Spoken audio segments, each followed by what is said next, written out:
it's because people are afraid of it. So today, let us not be afraid. Let's go forward boldly and learn about the timeless art of debate. Please join me in welcoming Aaron Raju.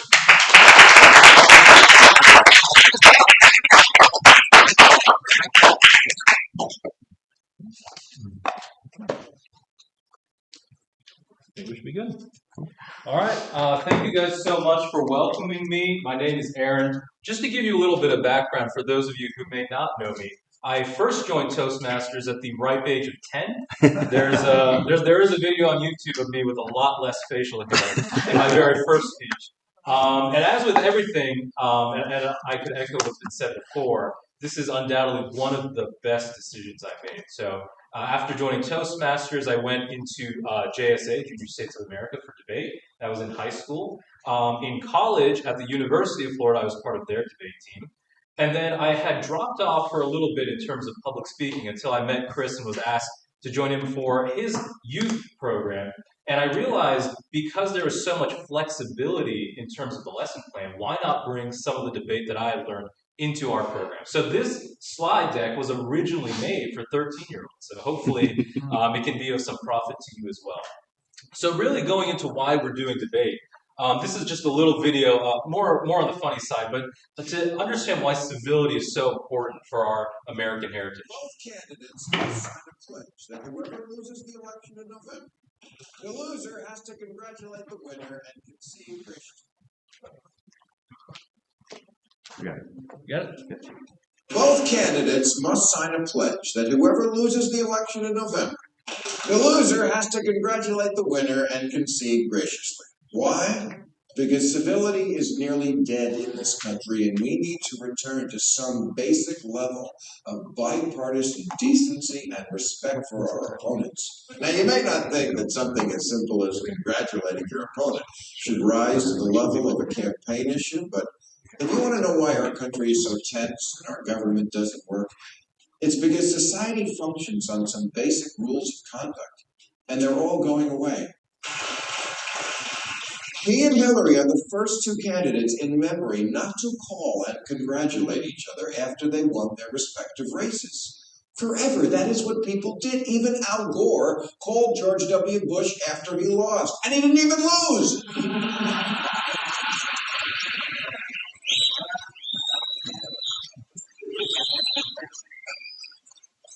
In the Senate, members used to refer to each other as my friend from the other side of the aisle. They didn't mean it literally, of course. No one actually thinks of Ted Cruz as a friend.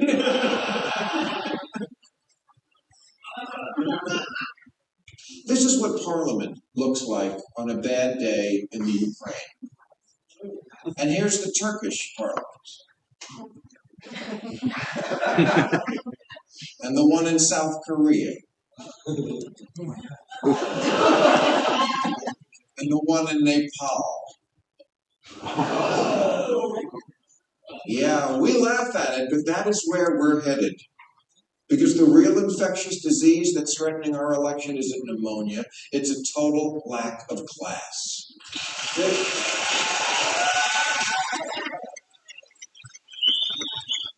Okay. So this is kind of a little bit of background to kind of tee up where the lecture is going, but to understand one of the great things about being an American and being in the West is part of our heritage is we have this idea of debate, this free exchange of ideas where we can speak to one another without violence, right? So if we look at the history of debate, this is a grand history that goes all the way back to ancient Greece. We know in the Roman forums they had debates quite often, and the medieval era, contrary to popular opinion, the medieval era was filled with debates. Debate was very popular. And so really most of the debate procedure that we have, it comes from a man named Henry Robert in 1876. He was an Englishman, of course. And so many of those rules of debate that we've put together are actually have their origin for well over several millennia. In the top right, you see St. Nicholas at the Council of Nicaea. This was one moment where he slapped a man in the face in the middle of debate. Right? At the bottom is, you can see Luther and Johann Eck during the Reformation.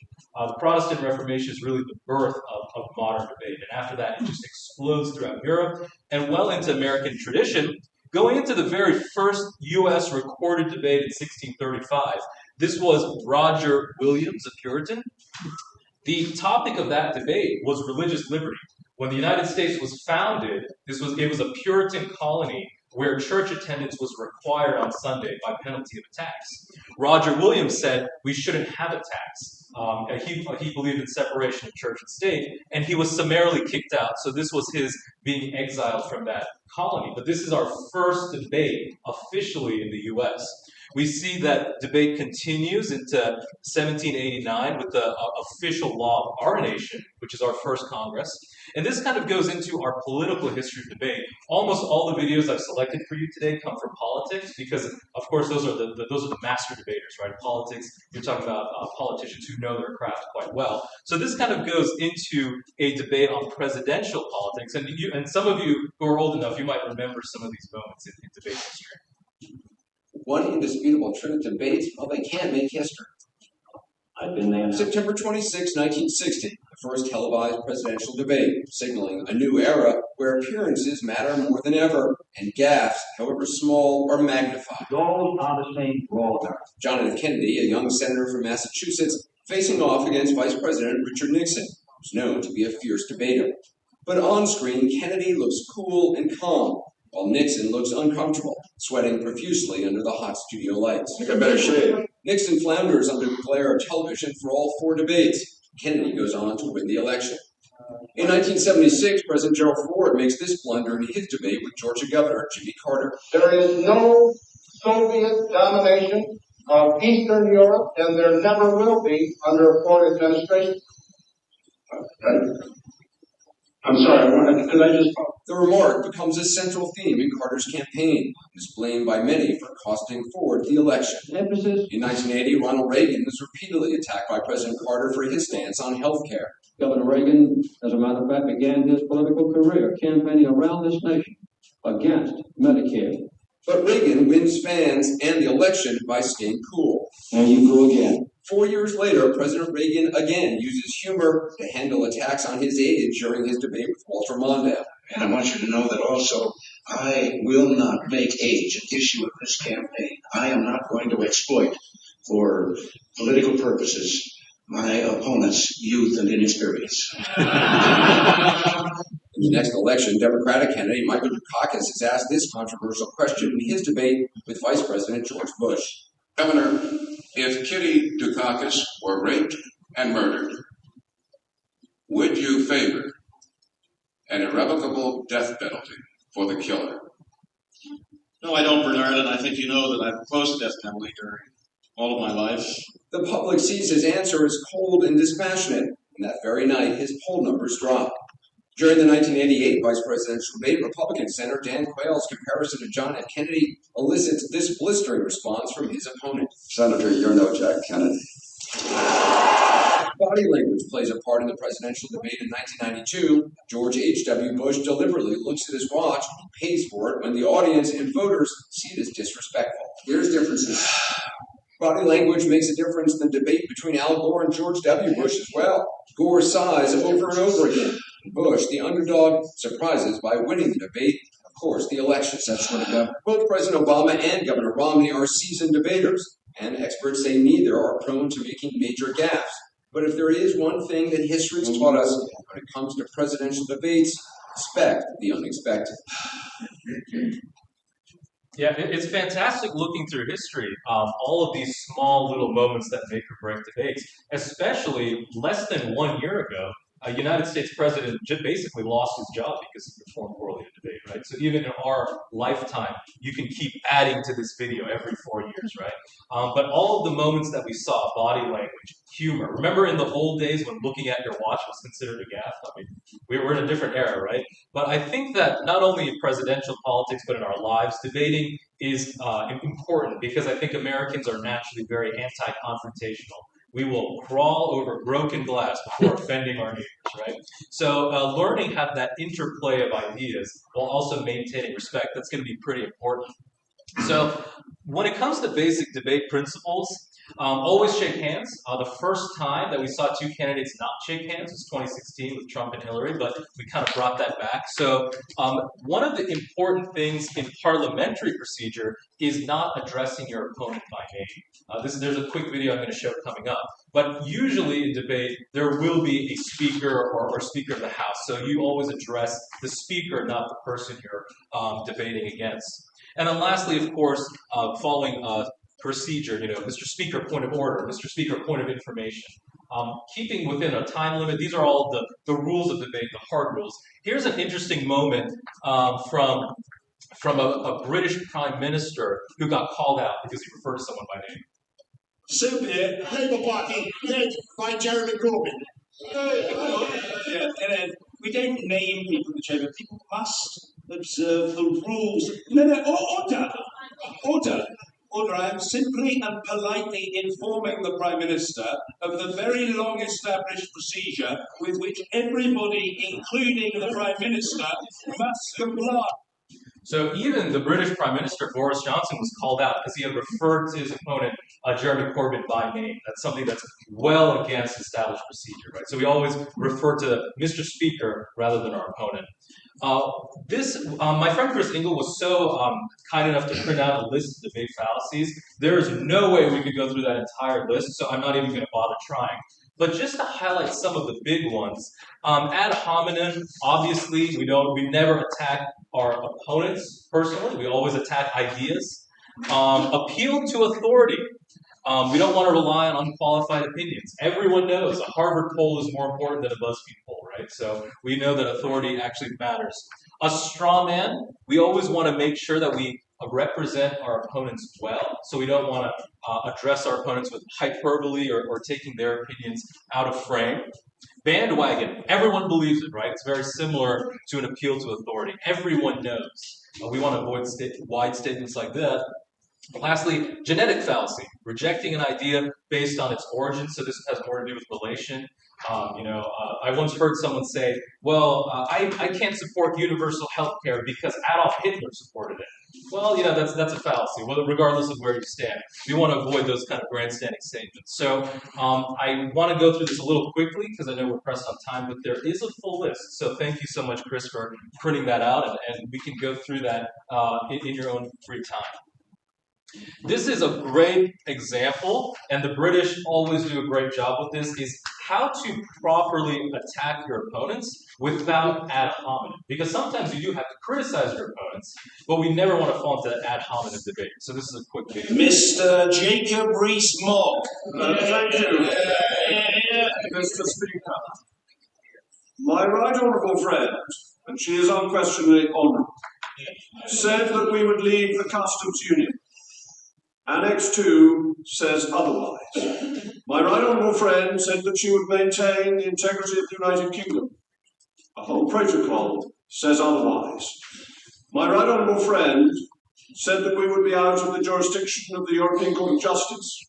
Article 174 says otherwise. As what my right honourable friend says and what my right honourable friend does no longer match, should I not write to my right honourable friend, the member for Altrincham and Sale West? Class, pure class, right? That's British class. He kept referring to his opponent as my right honourable friend. There's a lot of different phrases, my friend from the other side of the aisle, my honourable opponent, but never once attacking the person. There is an interesting debate. I'm going to see if this moment can come up, but the American version is a little different. With just 2 days until the New Hampshire primary, a new poll shows Donald Trump continues to dominate among Republican voters in New Hampshire. That poll also shows that there is no clear candidate when it comes to second place. 4 candidates are in a virtual tie. Second, John Kasich, Marco Rubio, Jeb Bush, and Ted Cruz are battling it out to be the runner-up. And last night, in the final debate before the New Hampshire primary, the candidates took their fight to the stage. I like Marco Rubio, and he's a smart person and a good guy, but he simply does not have the experience to be president of the United States and make these decisions. We've watched it happen, everybody. For the last 7 years, the people of New Hampshire are smart. Do not make the same mistake again. I think the experience is not just what you did, but how it worked out. Under Chris Christie's governorship of New Jersey, they've been downgraded 9 times in their credit rating. This country already has a debt problem. We don't need to add to it by electing someone who has experience at running up and destroying the credit rating of the state. But I would add this: let's dispel with this fiction that Barack Obama doesn't know what he's doing. He knows exactly what he's doing. He is trying to change this country. He wants America to become more like the rest of the world. We don't want to be like the rest of the world. We want to be the United States of America. And when I'm elected president, this will become once again the single greatest nation in the history of the world, not the disaster Barack Obama has imposed upon us. You see, everybody, I want the people at home to think about this. That's what Washington, D.C. does. The drive-by shot at the beginning with incorrect and incomplete information, and then the memorized 25-second speech that is exactly what is dividing. So does anyone have a compare and contrast between those two, our British and our American side? Anyone kind of noticed a little bit? Americans tend to be a little more, upfront. You can tell Chris Christie's from New Jersey, right? And it's kind of an interesting technique that only appears in the 21st century, is the idea of calling out your opponent's rhetorical technique. Because he just called out, that's what a memorized speech sounds like. You wouldn't have heard something like that a century ago. But it's kind of showing how debate procedure evolves, or how our common arguments evolve, which is now we have that template, and you can attack the template, right? We never used to do that 100 years ago. In terms of parliamentary motion, it's actually pretty simple. There's just a pro side and a con side. We're going to give an example coming up, but the pro side simply means we have a proposition. Pro means you support it. Con means you're against it. So that's as simple as it goes, right? Not too hard. And obviously we will have a speaker to kind of facilitate between the two, but it's really simple when we get down to it. For a debate outline, Chris and I, we kind of modified it just a little bit, but each of our speakers will have an opening of 1 minute. The pro side always goes first with 30-second intervals of rebuttal, so 3 rounds of rebuttal, with a final 45 seconds of a conclusion at the end. In a traditional debate, you would even have time for cross-examination and Q&A. Well, we're obviously going to skip that for time purposes. But for our debate here that we're going to be doing, a mock debate, this is kind of that basic format. And I did bring, this is going to come up again later on, but I did want to give you guys this idea of what a debate looks like. Opening, rebuttal rounds, and a conclusion round. Okay? So for a good debate opening, I always struggle with this. But really 3 kind of basic ideas. The first is a hook. Sometimes people like to jump in a little too quick, but traditionally, you'll know politicians, they either begin with a fact, a question, or a short story, something to really grab that audience in. Just because this is debate, we don't want to throw out those lessons we've learned in Toastmasters. Everything still applies. You want to state what you're debating and what your position is clearly. The example I use with me and Chris is I'm team salad and he's team soup. So between soup and salad, I take salad, and I want to make it clear today I am saying salad is better than soup as your appetizer, right? And then finally, to define any ambiguous terms, so that way you can go straight in. And let's make it very clear, we all know what a salad is, right? Salad is chopped up vegetables. There is one thing about an opening debate, and this is something that also interestingly happens in the 21st century. It's a unique rhetorical technique. So I'd like you to take a look. Let's open on volume influence. I tried.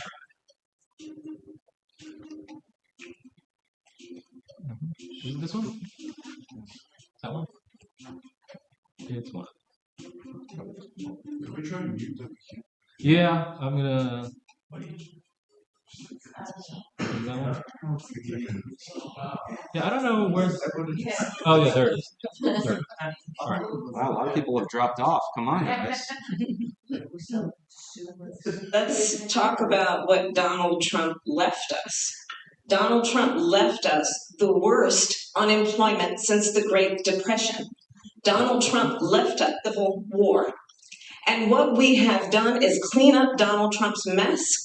What we have done and what I intend to do is build on what we know are the aspirations and the hopes of the American people. But I'm going to tell you on this debate tonight, you're going to hear from the same old tired playbook, a bunch of lies, grievances, and name-calling.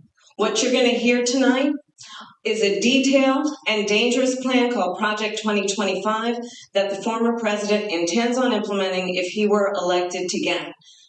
I believe very strongly that the American people want. So basically, this is and let me just get back. It's right there in the middle. Correct. So this is a brand new rhetorical technique that you don't see in the last century, which is a preemptive strike. So what Kamala Harris did is she went after a point in her introduction, something you never would have seen. So imagine me and Chris are debating soup and salad. This is my introduction, and I say, what you're going to hear tonight from Chris is that salad dressing is high in calories. And I want to remind you, you don't have to have olive oil and vinegar. You can have a ginger dressing that's only 20 calories, right? Can you imagine? This is a brand new rhetorical technique. We have never seen this in a political debate until this century, that preemptive strike and going after someone's points before it's even made in the rebuttal round, right? So that's kind of a new thing for us to consider. And remember, you are still speaking to the speaker, right? So we still want to be persuasive even in our intro. This is an actually really good rebuttal. And I do want to hear, and I do really like this. So we'll do this real quick.